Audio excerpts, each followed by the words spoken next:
We just got data showing that the job market is cooling faster than expected, which means if you are an employee, it's tougher, not impossible, but tougher for you to go out and find a job, change jobs, or even get a raise. And the way that I want to break down this video is going over three things. Number one is I want to go over what's going on for employees. Number two, what's going on for employers. And number three, what's happening to trigger all of this. Now, starting with employees, there are 4 points that I want to cover here, starting with number one, which is that the unemployment rate in America rose from 3.8% to 3.9% last April. Now, this is not high by any means, but this is the highest number that we've seen since the beginning of COVID after that huge unemployment spike that we saw. Number two is that companies are now slowing down their hiring faster than expected. Number three is that wage growth in America is also cooling down, which means less companies are issuing raises. And number four is that one person's pain is another person's pleasure. So we talk about what's going on with unemployment rates going up.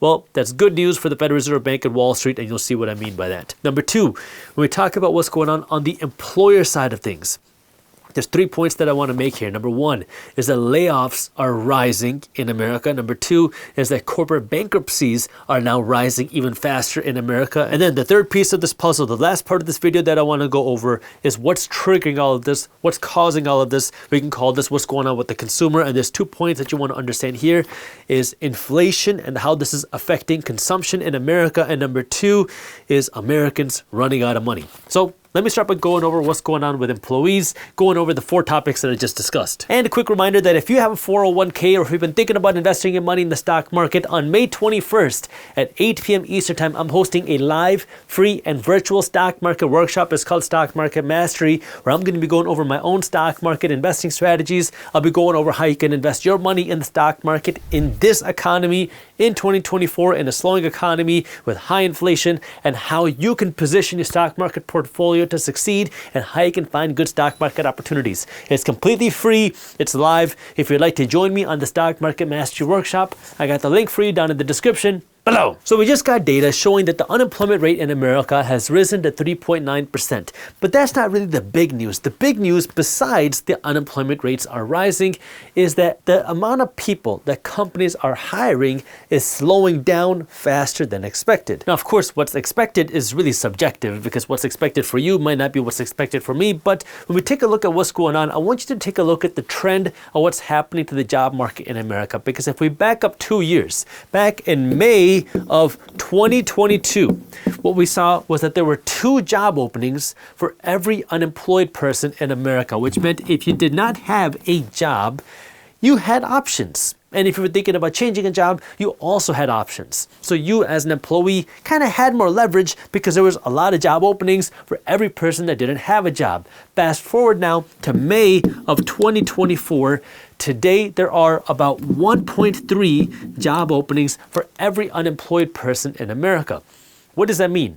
That for every person who doesn't have a job, there's less available opportunities. Which means if you're looking for a job, there's less positions available. And if you're thinking about changing a job, well, there's less positions available, which means you as an employee have a little bit less kind of negotiating power because there's not as many open opportunities as there were a couple of years ago. Now, at this point, you might be saying, but Jaspreet, that doesn't matter for me because I have a good job, so what's happening in the jobs market really doesn't affect me. Well, what might affect you is understanding how this is affecting how much money people are making. Take a look at this. In 2023, fewer employees got a raise. In fact, take a look. The number of employees who didn't get a raise went up to 41% in 2023. That means during a time where the prices of things were still rising very quickly, almost half of working Americans made the same amount of money in 2023 as they did in 2022.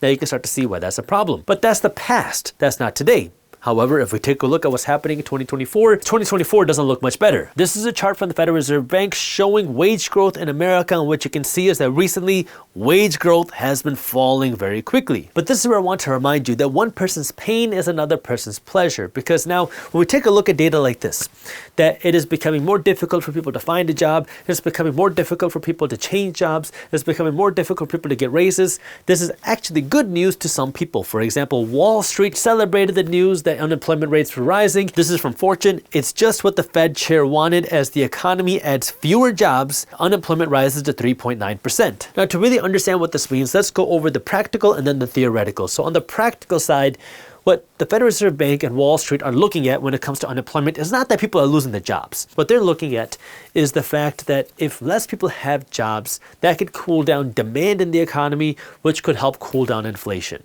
What that means is if everybody has a job and if everybody keeps getting raises, that means more and more people have money to go out and shop.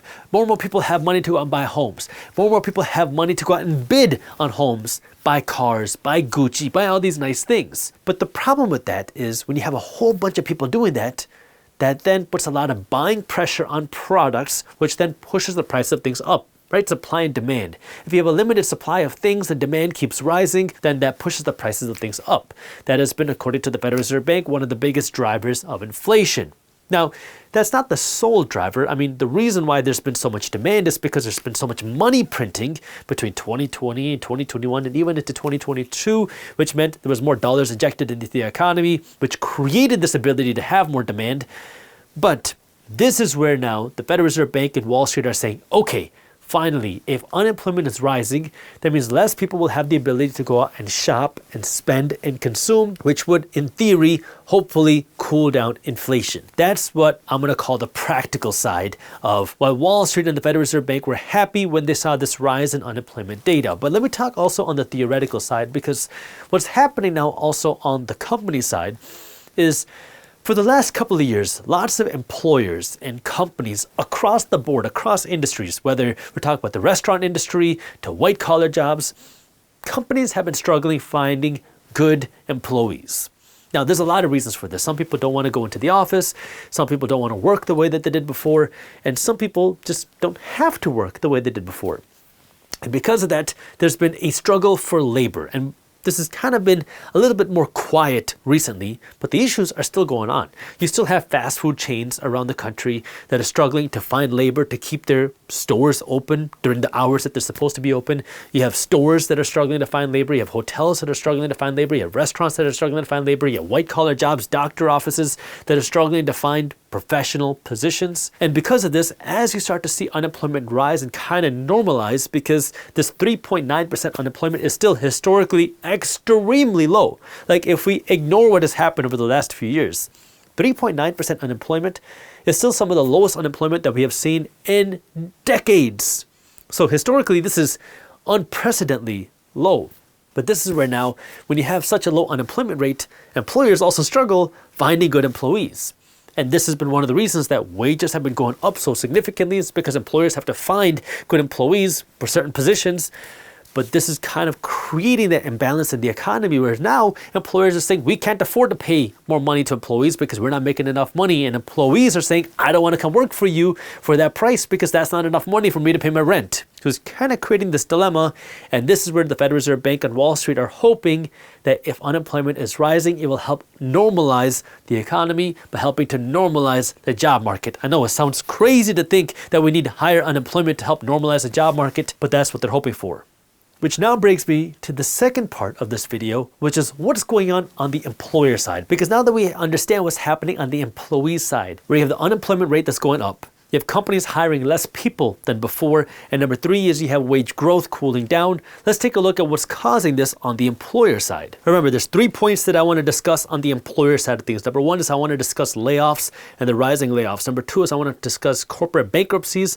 And number three is I want to talk about corporate debt. So let me start by talking about layoffs, because what we've been seeing across multiple industries in the United States is that layoffs in the United States have been rising. Now, Business Insider did a whole deep dive as to why we're seeing these layoffs rise in the United States, and they came to two reasons that are contributing to these higher layoffs. And these two reasons are, number one, worries about an economic slowdown and this economic slowdown, and then number two is artificial intelligence. In other words, a recession and artificial intelligence are the main two drivers of the layoffs that we're seeing. Now, the economic side is pretty self-explanatory. If people are worried about a recession, then they might start cutting back on some of their employees to have some more cash. Or if their company is facing financial issues, they're not making enough money, then they do layoffs. That is the kind of pretty expected side, that if a company is struggling financially, they do layoffs. That's how it works.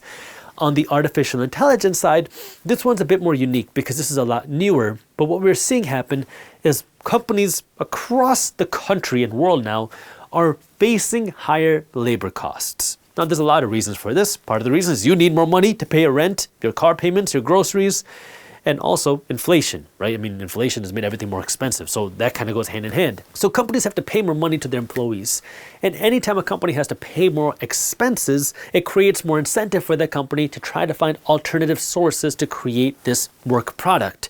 Because if I can pay somebody else less money to do just as good of a job as you, that is a good thing. If I have to pay you $100,000 to do a job, but I can pay somebody in Mexico $45,000, that's a good thing for me. If I can pay somebody in India $33,000, that's a good thing for me as an employer, assuming it's the same work product. Now, the issue is sometimes you go to Mexico, you go to India, you get a better work product for less price. Sometimes you go to Mexico and India, you get a worse work product. That's kind of the risk you take. And so this is where some companies are now realizing that we don't want to outsource. Some companies are outsourcing more. Some companies are saying, we don't have to outsource certain jobs. We can turn to artificial intelligence. We can train a machine to do your job. In fact, we can train a machine to do your job better than you with less errors without healthcare. And this is where companies across the board have been investing in artificial intelligence to train this machine brain to create this product that they need for a fraction of the price, at a fraction of the time, and a fraction of the headache. Now, I don't want to go too deep into artificial intelligence in this video because that kind of diverts us from the core purpose of this video. So let's continue moving on, because the second point that you want to understand on the employer side of things is bankruptcies, because on May 7th, 2024, we got some new data showing that corporate bankruptcies in the United States hit their highest level in a year. Now, interestingly, interest rates are playing a big part in this because companies are realizing that interest rates are not going to go down as fast as they would have hoped. And because of that, they're facing the burden of higher debt costs. And what that means is there was a lot of hope and expectation that by March of 2024, the interest rates would start being cut. Then March came and obviously we didn't cut interest rates, and everybody said by April or May of 2024, interest rates are going to be cut. Here we are in May of 2024, and the Federal Reserve Bank says that maybe we'll start cutting interest rates toward the second half of 2024. And this is posing a problem for some businesses that are sitting on huge piles of debt, because corporate debt is not a 30-year fixed rate mortgage. It's a readjusting mortgage. You readjust every 3, 4, 5, maybe 7 years. And every corporation with debt refinanced in 2020 and 2021 because that's when interest rates were at their lowest levels ever. And along with that, many corporations took on huge sums of debt because banks were just handing out money hand over fist because money was very plentiful in 2020 and 2021. We all remember this. Money was free flowing. Businesses were getting loans for anything and everything. And so now businesses in the United States have more than $1 trillion, close to $2 trillion worth of debt, which is now starting to readjust in 2024. And so when you take a look at this, the debt levels that we have in America today with corporations, coupled with interest rates a lot higher today than what they were back in 2020 and 2021, that means for a lot of corporations, their expenses are going up. Not just because of inflation, we haven't even touched on inflation yet, but because their cost of servicing their debt is going up. Now, normally what you do in this situation is you pass on your costs to the consumer. If your cost of doing business is rising as a company, then you just charge your customers more money. That's normally how it works. But the problem is a lot of Americans just don't have the ability to pay more money, and a lot of companies are just not able to drive those more bigger dollars, bigger revenues today. Which means if you're in an industry, you're a business where you're struggling to make revenue as it is, your expenses are rising because of inflation, and now you're getting hit with this bigger debt bill, that's putting a lot of pressure on a lot of corporations. And this readjustment period hasn't really hit full force yet. 2024 is just the beginning of this readjustment period. Now, we don't know what's going to happen with interest rates in the second half of 2024. We don't know what's going to happen with interest rates in 2025 or 2026. But if interest rates stay higher for longer, you can expect that these higher interest rates are going to mean higher costs to do business. And if a business cannot pass on these higher costs to their customers, to their consumers, then that means that that business is either going to have to A, shrink their profits if they have enough profits to eat up that higher cost, or B, close their doors, because businesses can only survive for so long where they're making less money than what they're spending. And that's been kind of fueling these preliminary layoffs because some companies are seeing these debt costs coming and they're trying to readjust some of their cost structure right now, which also ties into the third part of this video that I want to discuss, which is what is fueling this change at the companies, because at the end of the day, companies make money when people spend money at companies. And the problem that's happening today is people have less money to spend. People have less money to spend because of inflation and because of people's personal financial situations. Inflation means that you have to spend more money for your house, for your car, for your groceries, for your vacations. We've talked about this countless times on this channel and on Market Briefs. And now what that's translating to towards the middle part of 2024 is that people are starting to have to pick and choose. Where before, in 2023, it was, okay, there's inflation, no big deal. Put it on my credit card. Okay, there's inflation, no big deal, I'll pull out cash from my home. Okay, there's inflation, no big deal, I got savings that I can spend. That was kind of the vibe in 2023. What's happening now in 2024 is people are realizing, okay, I am starting to kind of max out my credit card. I don't really want to dig into my savings anymore because maybe I'm out of savings to spend, or I don't want to spend more of my savings. And what we're starting to see, again, this has not hit full force yet, but what we're just starting to see is that people are starting to now make some spending decisions, which include cutting back. And the reason why that's significant is because our whole economic system is run on spending. So when you spend money, somebody else makes money. If you don't spend money, somebody else doesn't make money. And so when you have this high inflation that's been around for a long time. I mean, inflation didn't start during the pandemic, but the high inflation that we've been seeing for the last few years started during the pandemic, during the money printing era. And along with that meant people's costs rose faster than people's incomes. Now, we've been talking about this, and a lot of people thought that it wasn't going to happen. We remember transitory inflation. Well, it wasn't transitory. And not just that, people's incomes weren't rising fast enough with inflation. And now what we're seeing happen is that companies are hiring less people. They're doing less pay increases while inflation is still around. I mean, in 2024, don't forget that inflation has been accelerating, not decelerating, right? Wage growth is decelerating. Income growth is decelerating. The number of jobs out there are decelerating, but inflation has been accelerating. So inflation has been accelerating in 2024. The amount of jobs out there have been decelerating. The amount of money people are making has been decelerating. But the amount of money you have to pay has been increasing faster. And so this is kind of posing that tough dilemma for a lot of people where now they're having to start to make decisions on where I should spend money. And if people have to start cutting back on where they spend money, that means some businesses make less money. And if some businesses make less money, they have less revenue to pay their rent, to pay their employees, and then pay off their debt.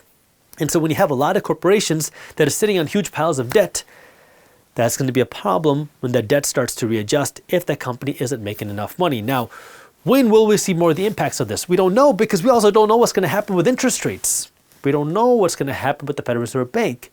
We don't know what's going to happen with the economy next month. And this is where what I always like to say is you can't predict what's going to happen tomorrow. Nobody can predict that. Everybody has an opinion, but nobody can predict that. But instead, what you want to do is make sure that you can win no matter what happens in the economy. Whether the economy is going up or down, you want to be able to win. And that means you want to be financially educated and you want to be prepared. Financially educated means you're investing in your own financial education, right? We have our stock market workshop coming up. It's a free and easy way for you to learn more about how to invest your money in the stock market. But being prepared is, do you have money to protect you? Do you have money to protect you against an emergency? Let's just say in case you lost your job, do you have cash to fall back on? And then do you have cash to capitalize on opportunities? Do you have cash to be able to invest your money if you see a great investment opportunity? That's what being prepared is all about. And what this allows you to do is it allows you to win when times are good, and it also allows you to win when times are not so good. But this requires you to invest into your own financial education when times are still okay. McDonald's says that low-income consumers are starting to crack. Normally, when you start facing tough times in the economy, the discount retailers are the ones that start to see the biggest boom because people are looking for cheaper alternatives. But that's not what we're seeing happen right now. Even if you take a look at what's happening with dollar stores are struggling instead of growing, and you're seeing them downsize.